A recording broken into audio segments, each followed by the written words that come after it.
Good morning students. 11th class की online classes में आपका स्वागत है। आज अपन अपना फर्स्ट टॉपिक स्टार्ट करते हैं, परमाणु संरचना, एटॉमिक स्ट्रक्चर। अब देखिए यहाँ पे अपन सबसे पहले बताएंगे कि परमाणु, जिसको अपन इंग्लिश में कहते हैं एटम, ये क्या होता है। अब देखिए जो एटम शब्द है, एटम शब्द बना है एटोमिया से। एटम शब्द बना है एटोमिया से और एटोमिया का शाब्दिक अर्थ होता है अविभाज्य। एटोमिया का शाब्दिक अर्थ क्या होता है? अविभाज्य। तो पदार्थ का जो अविभाज्य कण है वो क्या कहलाता है? परमाणु कहलाता है।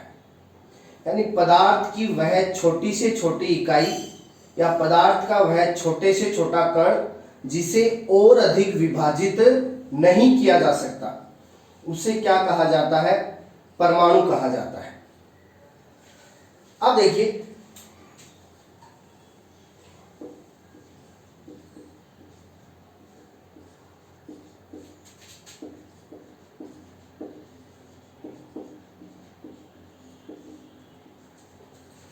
परमाणु की जो अवधारणा है वो सर्वप्रथम 1800 ईस्वी में दी थी ओस्टवाल्ड ने।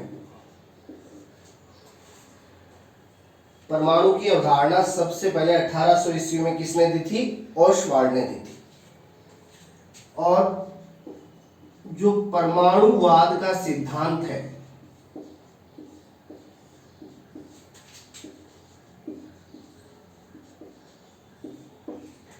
परमाणुवाद का सिद्धांत जो है वो 1808 में दिया था जॉन डाल्टन ने। तो परमाणु की अवधारणा है वो 1800 में ओस्टवाल्ड ने दी थी और परमाणुवाद का जो सिद्धांत है वो 1808 में जॉन डाल्टन ने दिया था। अब देखिए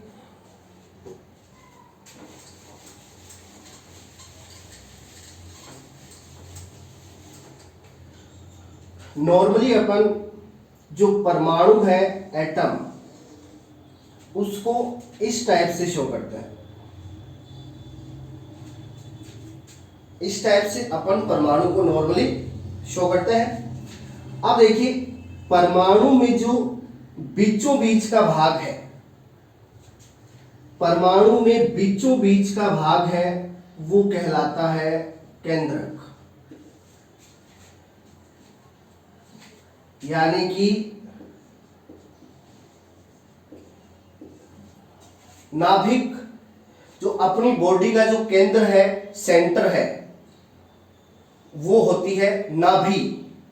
अपनी बॉडी की जो सेंटर है, जो सेंटर पॉइंट है वो क्या है? नाभि है।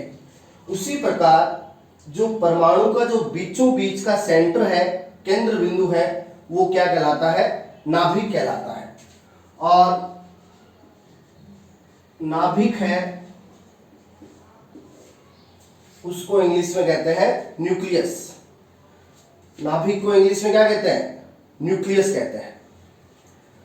अब देखिए जो नाभिक है न्यूक्लियस, नाभिक की खोज का श्रेय दिया जाता है अर्नेस्ट रदरफोर्ड को।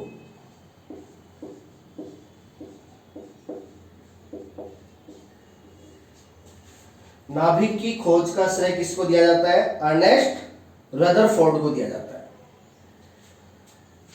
अब देखिए जो परमाणु है उसके अंदर 3 मूलभूत कण है वो बताए गए हैं।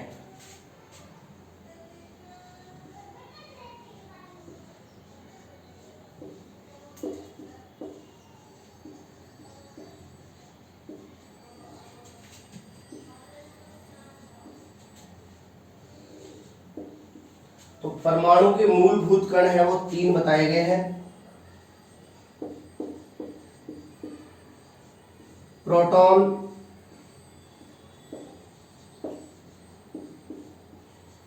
न्यूट्रॉन और इलेक्ट्रॉन। अब देखिए, ये परमाणु के क्या कहलाते हैं? मूलभूत कण कहलाते हैं।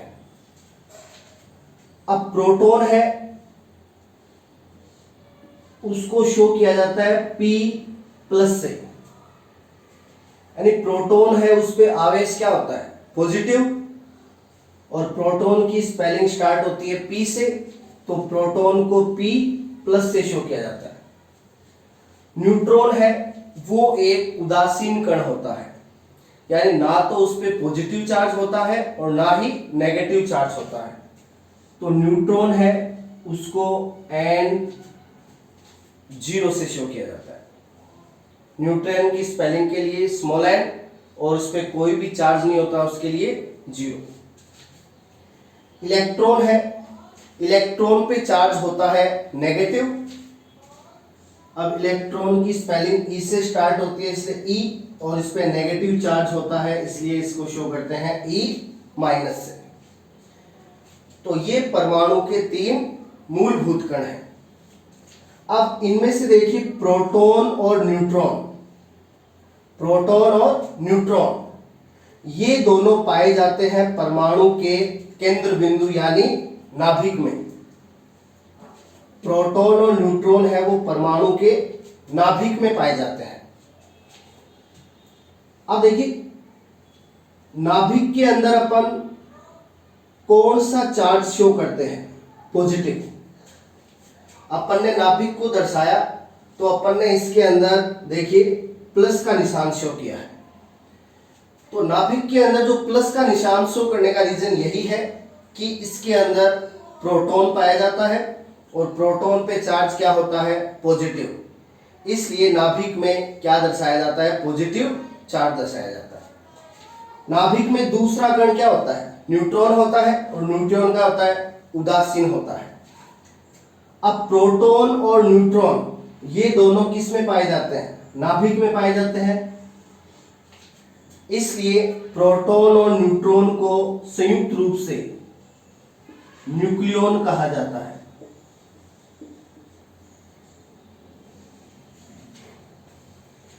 प्रोटॉन और न्यूट्रॉन दोनों किस में पाए जाते हैं? नाभिक में पाए जाते हैं।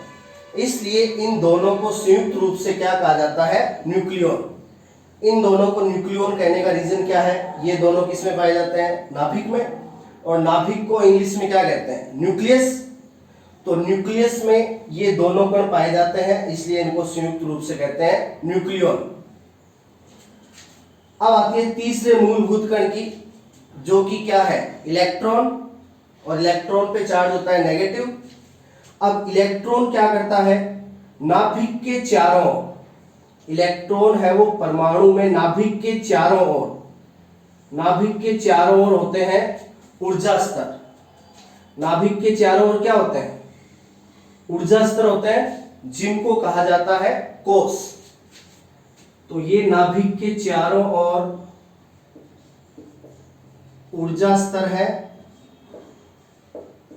जिनको क्या कहते हैं? कोष कहते हैं। तो इलेक्ट्रॉन्स जो है वो नाभिक के चारों ओर ऊर्जा स्तर या कोष में क्या लगाता है? चक्कर लगाता है।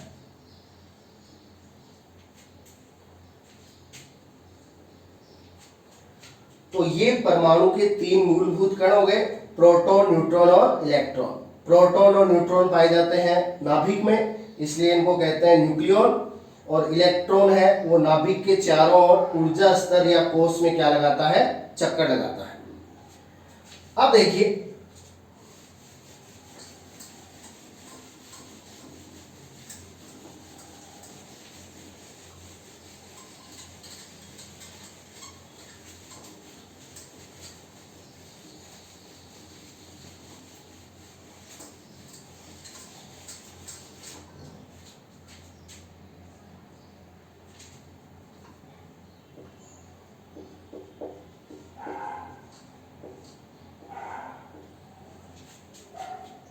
जो प्रोटॉन है जिसको अपन शो करते हैं किससे, P प्लस से, इसकी खोज हुई थी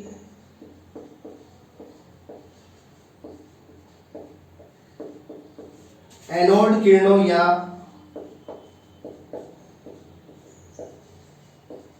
केनाल किरणों द्वारा। प्रोटॉन की खोज हुई थी एनोड किरणों या केनाल किरणों द्वारा। अब देखिए प्रोटॉन की खोज का श्रेय दिया जाता है किसको, गोल्डस्टीन को। प्रोटॉन की खोज का श्रेय किसको दिया जाता है, गोल्डस्टीन को दिया जाता है। अब जो प्रोटॉन है उस पर आवेश का मान होता है प्लस 1.6 गुणा 10 की घात माइनस 19 कूलम। तो प्रोटॉन पर आवेश का मान कितना होता है, 1.6 गुणा 10 की घात माइनस 19 कूलम। प्रोटॉन एक धनावेशित कण होता है। प्रोटॉन और इलेक्ट्रॉन है, उन दोनों पे आवेश का मान क्या होता है, समान होता है, 1.6 गुणा 10 की घात माइनस 19 कूलम। अब ये देखिए जो प्रोटॉन है उस पे पॉजिटिव आ जाएगा और इलेक्ट्रॉन पे आगे नेगेटिव आ जाएगा। प्रोटॉन जो है उसका द्रव्यमान, प्रोटॉन का द्रव्यमान, तो प्रोटॉन का द्रव्यमान होता है 1.672 गुणा 10 की घात माइनस 24 ग्राम। 1.672 गुणा 10 की घात माइनस 24 ग्राम, या इसको लिख सकते हैं 1.672 गुणा 10 की घात माइनस 27 किलोग्राम। तो ये प्रोटॉन पे आवेश का मान है और द्रव्यमान का मान है, और इसकी खोज का श्रेय किसको दिया जाता है, गोल्डस्टीन को। और गोल्डस्टीन ने इसकी खोज की थी एनोड किरण या केनाल किरणों के द्वारा। अब देखिए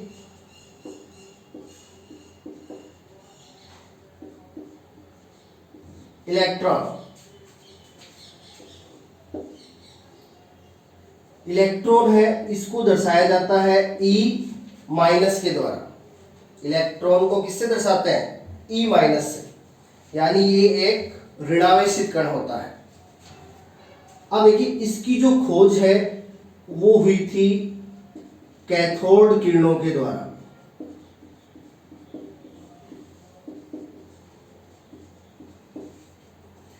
इसकी खोज किसके द्वारा हुई थी, कैथोड किरणों के द्वारा। अब जो कैथोड किरण है, कैथोड किरण की खोज का श्रेय एक्स किरण प्रयोग द्वारा विलियम क्रूक्स को दिया जाता है।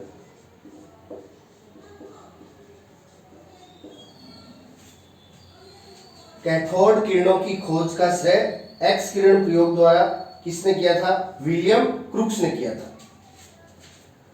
अब कैथोड किरणों के द्वारा इलेक्ट्रॉन की खोज का श्रेय, देखो कैथोड किरण की खोज का श्रेय तो विलियम क्रूक्स को, और कैथोड किरणों के द्वारा इलेक्ट्रॉन की खोज का श्रेय दिया जाता है जे थॉमसन को। वो दिया जाता है जे थॉमसन को। तो प्रोटॉन की खोज का श्रेय एनोड किरणों के द्वारा गोल्डस्टीन, और इलेक्ट्रॉन की खोज का श्रेय कैथोड किरणों के द्वारा जे थॉमसन। अब देखिए जो इलेक्ट्रॉन है उस पे आवेश का मान, इलेक्ट्रॉन पे आवेश माइनस 1.6 गुणा 10 की घात माइनस 19 कूलम। अब देखिए प्रोटॉन और इलेक्ट्रॉन है उस पे आवेश का परिमाण क्या है, समान है, 1.6 गुणा 10 की घात माइनस 19, 1.6 गुणा 10 की घात माइनस 19। लेकिन प्रोटॉन पॉजिटिव होता है, इलेक्ट्रॉन नेगेटिव होता है। अब देखिए जो इलेक्ट्रॉन है उसका द्रव्यमान, इलेक्ट्रॉन का द्रव्यमान, इलेक्ट्रॉन की द्रव्यमान का मान होता है 9.1 गुणा 10 की घात माइनस 28 ग्राम। 9.1 गुणा 10 की घात माइनस 28 ग्राम, या फिर इसको अपन लिख सकते हैं 9.1 गुणा 10 की घात माइनस 31 किलोग्राम। तो ये होता है इलेक्ट्रॉन के द्रव्यमान का मान। अब जो इलेक्ट्रॉन नाम है, इलेक्ट्रॉन नाम है वो दिया गया था स्टोनी के द्वारा।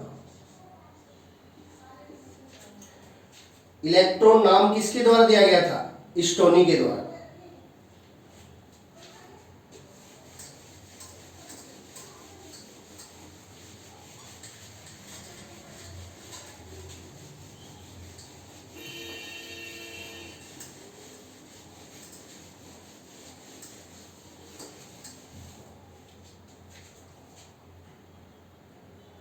अब परमाणु का तीसरा मूलभूत कण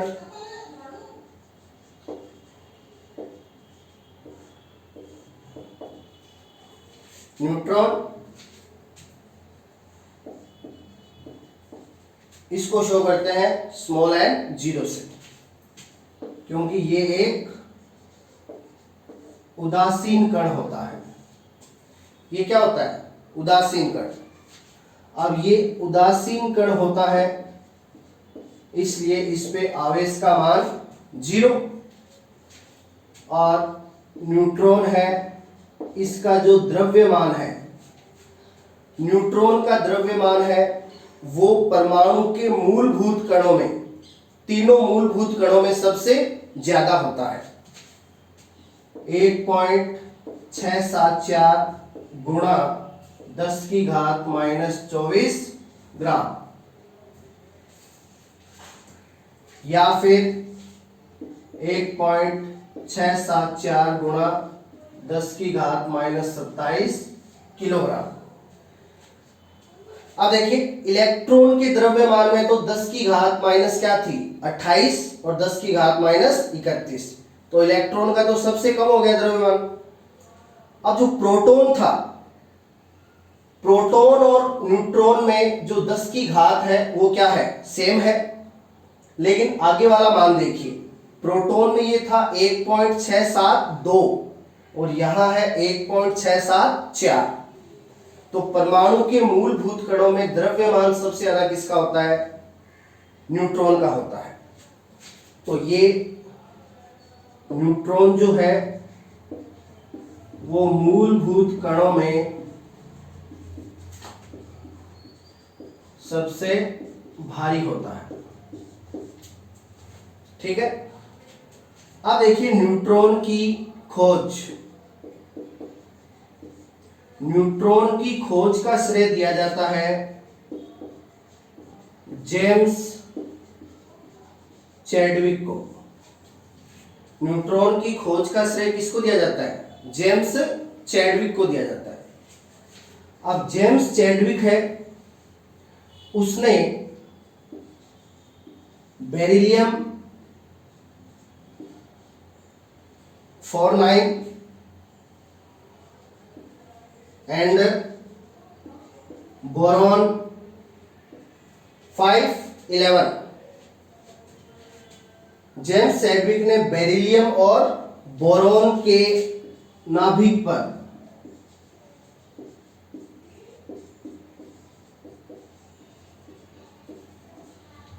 अल्फा कणों की बौछार करवाकर न्यूट्रॉन की खोज की। तो जेम्स चैडविक ने न्यूट्रॉन की खोज कैसे की? इसने बेरिलियम और बोरॉन के नाभिक पे किसकी बौछार कराई? अल्फा कणों। अब अल्फा कण क्या होते हैं? हीलियम के नाभिक को एल्फा कण कहा जाता है। हीलियम परमाणु क्रमांक 2, द्रव्यमान संख्या 4। तो हीलियम के नाभिक को ही क्या कहा जाता है? एल्फा कण कहा जाता है। अब देखिए इसको आप समीकरण द्वारा कैसे समझ सकते हो। बेरिलियम का परमाणु क्रमांक 4 नीचे दर्शा दिया और द्रव्यमान संख्या 9। परमाणु क्रमांक को नीचे दर्शाया जाता है और द्रव्यमान संख्या को ऊपर दर्शाया जाता है। अब इस पे अटैक करवा दिया एल्फा कण का जो है हीलियम। अब देखिए इसका परमाणु क्रमांक 4 और इसका परमाणु क्रमांक 2। 4 और 2 कितने हो गए? 6। अब 6 परमाणु क्रमांक किसका होता है? कार्बन का। 6 परमाणु क्रमांक किसका होता है? कार्बन का होता है। तो यहां बन जाएगा कार्बन 6 12। तो बेरिलियम के नाभिक पे एल्फा कण की टक्कर करवाई तो एक तो बन गया कार्बन परमाणु। अब देखिए परमाणु क्रमांक तो 4 और 2 कितना हो गया? 6 हो गया। ऊपर देखिए द्रव्यमान संख्या। द्रव्यमान संख्या 9 और 4 कितनी हो गई? 13। 9 और 4 कितनी हो गई? 13। तो यहाँ पे कितनी है? 12। कितनी बच गई? 1। तो यहां साथ में एक कण प्राप्त हुआ N01। ये जो कण है इसको जेम्स चैडविक ने कहा क्या? न्यूट्रॉन। तो इस प्रकार जेम्स चैडविक ने किसकी खोज की? न्यूट्रॉन की खोज की, जिस पर आवेश का मान है वो कितना होता है? 0। ये एक उदासीन कण होता है। इसी प्रकार आप बोरोन है उस पे भी एल्फा कण की टक्कर करवा करके क्या बना सकते हो? न्यूट्रॉन। बोरोन 511 प्लस एल्फा कण 2He4। हीलियम के नाभिक को क्या कहते हैं? एल्फा कण कहते हैं। अब देखिए यहां परमाणु क्रमांक बोरोन का 5, हीलियम का 2। 5 और 2 कितना हो गया? 7। अब 7 परमाणु क्रमांक किसका होता है? नाइट्रोजन का होता है। तो ये यहां बनता है नाइट्रोजन का परमाणु। नाइट्रोजन 7 14। अब परमाणु क्रमांक 5 और 2 7 हो गए। द्रव्यमान संख्या 11 और 4 15। 11 और 4 15 हो गए। यहां कितनी है? 14। और साथ में एक प्राप्त हुआ 0 और 1। और ये क्या था? न्यूट्रॉन। तो इस प्रकार जेम्स चैडविक ने बेरिलियम और बोरोन के नाभिक पर एल्फा कणों की बौछार करवाकर किसकी खोज की? न्यूट्रॉन की खोज की। तो ये परमाणु की परिभाषा, परमाणु की अवधारणा किसने दी? परमाणुवाद का सिद्धांत किसने दिया? परमाणु का जो केंद्रीय बिंदु होता है उसको क्या कहा जाता है और इसकी खोज किसने की? और फिर उसमें जो परमाणु है उसके मूलभूत कण 3 होते हैं। उन मूलभूत कणों की खोज किसने की? उनका आवेश क्या होता है? उनका द्रव्यमान क्या होता है? ये चीजें अपन ने आज के टॉपिक में अभी तक कर ली हैं।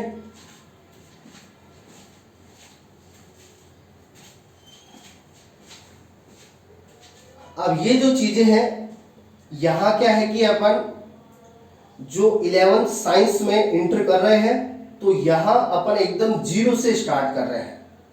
और ये जो अपना बेसिक्स है ये अपना एकदम से स्ट्रॉन्ग होना बहुत जरूरी है। यानी ये अपनी साइंस के लिए ABCD की तरह है, ये मान लीजिए। और जब तक ये अपन इस पे अपन कंट्रोल नहीं करेंगे तब तक अपन आगे का नहीं सोच सकते। तो इन चीज़ों को एकदम अच्छी तरह से क्लियर कीजिएगा और अगली क्लास में अपन इससे आगे का स्टार्ट करेंगे। थैंक यू, धन्यवाद।